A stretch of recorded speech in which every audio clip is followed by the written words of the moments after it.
Une nouvelle phase de chantier du CEVA débute le 5 septembre à la hauteur du Bachette-Peuzet. Ces travaux nécessitent la fermeture du tunnel de l'autoroute de contournement situé au cœur de ce secteur névralgique. Ils permettront à terme de construire la nouvelle halte Carouge-Bachet. Ces travaux consistent à creuser la gare du Bachet, Carouge-Bachet, et puis pour ce faire, il faudra passer en dessous de l'autoroute et du tunnel de l'autoroute de contournement actuellement qui va sur la Praille. Donc c'est des travaux extrêmement importants et il faut fermer un des tubes autoroutiers pour pouvoir creuser ce tunnel pour construire le CEVA. La fermeture du tunnel direction Perly durera près de 6 mois. En dehors des heures de pointe et le week-end, le trafic sera bidirectionnel dans l'autre tube. Le reste du temps, les véhicules en flux inverse seront dirigés sur un itinéraire de déviation. Ces mesures de circulation, comme je l'ai dit, elles sont faites pour garder la même capacité entrante et sortant. Il y aura donc une déviation assez minime au niveau des itinéraires bis, mais encore une fois, c'est pour réaliser ces travaux importants que ces contraintes sont nécessaires. Le matin, les véhicules en direction de Perly seront détournés de l'autoroute à la hauteur de l'Étoile.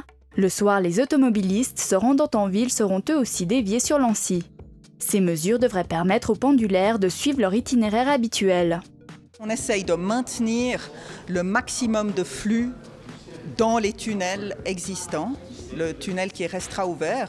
Donc, on a calculé que c'est à peu près 15% de la circulation, mais qui longerait en fait l'autoroute et puis qui se retrouverait, je crois, autour du trèfle blanc. Donc, ça touchera marginalement les lieux habités. Mais il y a un impact, il ne faut pas le nier, il y a un impact pour les habitants de la commune, mais qu'on a minimisé au maximum en essayant de maintenir, de contenir vraiment les gens sur l'autoroute. L'autre extrémité de la prochaine halte CEVA de 220 mètres se situera sous la route de la Chapelle. Cet axe et le transit par l'ancien P+R seront fermés dès le 3 septembre pour faire place aux travaux. On a la nécessité de fermer cet axe aussi pour la réalisation de l'émergence principale, comme je l'ai dit précédemment. Donc c'est une période de 8 mois. Ça va nous permettre de créer ce puits d'attaque qui est le point d'entrée pour le tunnel de Pinchat. De son côté, la ville de Lancy profite de la fermeture de la route de la Chapelle pour lancer ses propres projets.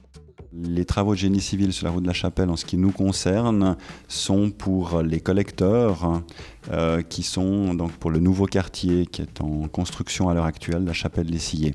Donc il s'agit d'adapter toutes les infrastructures d'eau usée, d'eau claire, d'électricité, etc.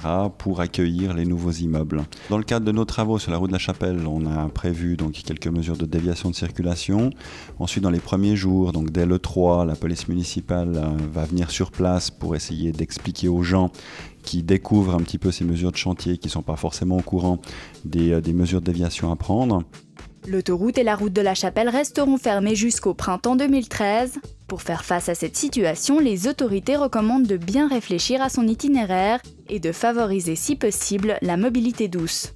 C'est vrai que le quartier, de manière générale, de la route de la Chapelle, route de Saconnet-d'Arves, va être un petit peu engorgé, en tous les cas dans les premiers temps. Donc les premières mesures, c'est d'abord d'être bien conscient de cette problématique-là, que ça va durer quelques mois tout de même, et donc d'essayer de réfléchir pour chacun à des itinéraires de déviation pour éviter de passer à travers un chantier qui sera assez conséquent malgré tout. Soyez prudents. Prenez le tram, vous avez 2 trams, c'est merveilleux pour vous, prenez le tram, essayez de faire du covoiturage quand vous devez passer par là-bas, mais c'est à toute la population genevoise, respectez les signaux, respectez les indications de vitesse et tout se passera bien.